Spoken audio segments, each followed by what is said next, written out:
এক, নারীদের জীবনের সবচাইতে বড় বোকামি হচ্ছে এরা পুরুষকে বাহ্যিক দেখে জাস্টিফাই করে, ভেতরটা দেখতে চায় না। তুমি খেয়াল করবা, একজন পুরুষ দেখতে গাঁজাখোর, কিন্তু বাবার টাকা পয়সা আছে, শান শৌকত আছে, বড় একটা বাসা আছে, গাড়ি আছে, আইফোন আছে, দেখবা মেয়েরা তার পেছনে সিরিয়াল ধরে দাঁড়িয়ে যায়। আর একজন পুরুষ, যে পুরুষের টাকা পয়সা কম, বাড়ি গাড়ি কম, কিন্তু আল্লাহর ভয় আছে, পছন্দ করতে চায় না। ম্যাক্সিমাম পিপল পছন্দ করতে চায় না, কারণ নারীরা বাহ্যিকের পাগল হয় বেশি। এর কারণ কি জানেন? নারীদের এই হৃদয়টা আবেগ মায়া দ্বারা ভরা, এবং নারীদের যে ক্যারেক্টার, এটা হচ্ছে সহজ সরল ক্যারেক্টার। বেশিরভাগ নারী দেখবেন একটু সহজ সরল হয়, এই জন্য ছ্যাক খায় বেশি, ঠ্যাক খায় বেশি, ঠিক কিনা বলো? একটু ধোয়া খায় বেশি খায় না। তো আমার বন্ধুদেরকে বলবো, পৃথিবীর সব জায়গায় আবেগ চলে। যদি আপনি সব জায়গায় আবেগ দেখান, একদিন না একদিন পুষিয়ে যাবে। যেমন একটা ফোন কিনবেন, একটা কিনতে চাচ্ছেন, আর একটা কিনে ফেলেছেন ভুল করে, ঠিক আছে, আর একটা ফোন আগামীতে কেনা যাবে। কিন্তু মনে রাখবেন বোনেরা আমার, পৃথিবীর সব জায়গায় আবেগ চললেও এক জায়গায় আবেগ চলে না। আবেগটার নাম হচ্ছে, যখন লাইফ পার্টনার চুজ করবেন, তখন আবেগ দিয়ে নয়, বিবেক দিয়ে কাজ করতে হবে। বিবেক দিয়ে কাজ করতে হবে। একজন পুরুষ দেখতে স্মার্ট, দেখতে সুন্দর, ঠাস করে বিয়ে করে ফেলবেন, ঠিক না। কারণ অনেক পুরুষের উপরে ফিটফাট, ভেতরে সদরঘাট, ঠিক না বলো? এই আবেগে পা দিবেন না। এই জন্য বোনদেরকে বলছে, আমার বোনেরা, স্বামীকে বাছাই করার ক্ষেত্রে খুবই সাবধান। মনে রাখবেন, একজন নারীর জীবন নষ্ট করবার জন্য একজন খারাপ স্বামী যথেষ্ট, ঠিক কিনা বলো? একজন খারাপ স্বামী, সে তার স্ত্রীর জীবনকে শেষ করে দেয়, সন্তানের জীবনকে শেষ করে দেয়, পুরো পরিবারকে মাটির নিচে মিশিয়ে ধূলিসাৎ করে দেয়, ঠিক কিনা বলো? জন্য খুবই সাবধান। এজন্য বাহ্যিক দেখে ভেতরকে জাস্টিফাই করা যায় না। এখন বলবেন, হুজুর ভেতরে তো দেখা যায় না, কেমনে বুঝবো? কিছু ওয়ে আছে, কিছু ওয়ে আছে। দেখবেন আজকাল বাবারা যখন মেয়েকে বিয়ে দেয়, প্রশ্ন হওয়া উচিত ছিল এইরকম যে, তোমার নামাজ কালামের খবর কি, তোমার দাড়ি কোথায়, তোমার তাহাজ্জুদ আছে কিনা, তোমার কোরআন তেলাওয়াত জানা আছে কিনা। না, এইটা প্রশ্ন করে না। বলে, বাবা কিতনা পয়সা है तुम्हारे पास, কয় টাকা কামাও, আগে সেটা বল। এটা ঠিক না। জাস্টিফাই করতে হবে কেমন করে? নামাজ দিয়ে, ইমান দিয়ে, তার আখলাক দিয়ে, তার দাড়ি দিয়ে, তার ক্যারেক্টার দিয়ে, ঠিক কিনা বল? আল্লাহ মাদেরকে বোঝার তৌফিক দান করুন, পড়া আমিন। আল্লাহ বোনদেরকে সঠিক বুঝ দান করুন, সকলে পড়া আমিন। এক নাম্বার বোকামি, নারীরা উপর দেখে ভেতরকে জাস্টিফাই করে, ছ্যাক খায় বেশি, ঠ্যাক খায় বেশি, এক নাম্বার। দুই নাম্বার, নারীদের জীবনের সবচাইতে বড় বোকামি হচ্ছে, অনেক মেয়ে দেখবেন বিয়ের আগে হারাম রিলেশন করে, আছে না নাই? বলো বলো, আছে না নাই? বিয়ের আগেই প্রেম, বিয়ের আগেই ভালোবাসা। তো মেয়েটা মনে করে যে এত সুন্দর পুরুষ আমি পেয়েছি, সে যা বলবে তাই করতে হবে, যদি আমি না করি সে আমাকে বিয়ে করবে না। এই পাল্লায় পড়ে অনেক নারী তার সতীত্বকে বিলীন করে দেয়, ঠিক কিনা বল? সতীত্বকে বিলীন করে দেয়। বোনেরা আমার, একটা কথা মাথায় রাখবেন, বিয়ের আগে কোনো পুরুষের সঙ্গে সম্পর্ক হালাল না হারাম। আর যে পুরুষটা আপনার সতীত্বকে নষ্ট করতে চায়, সে আপনাকে আপনার রবের সঙ্গে গাদ্দারি করতে শেখায়।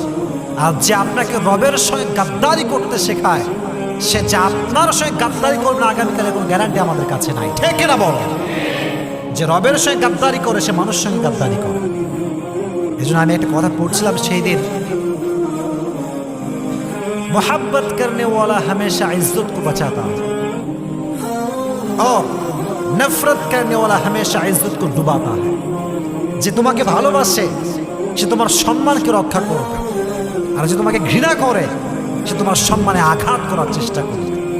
এজন্য যেই পুরুষ নারীর সতীত্ব নিয়ে ছিনিমিনি খেলে, সে কি আসলে ভালো মানুষ না ধোঁকাবাজ?